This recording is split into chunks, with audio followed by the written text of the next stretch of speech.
పిత పుత్ర పవిత్రాత్మ నామమున ఆమేన్. ఈరోజు సెప్టెంబర్ 25వ తారీఖు.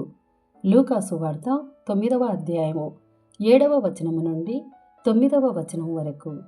ఆ కాలమున గలిలయ రాజ్యపాలకుడగు హేరోదు యేసును గూర్చి అంతయు విని కలవరపడెను.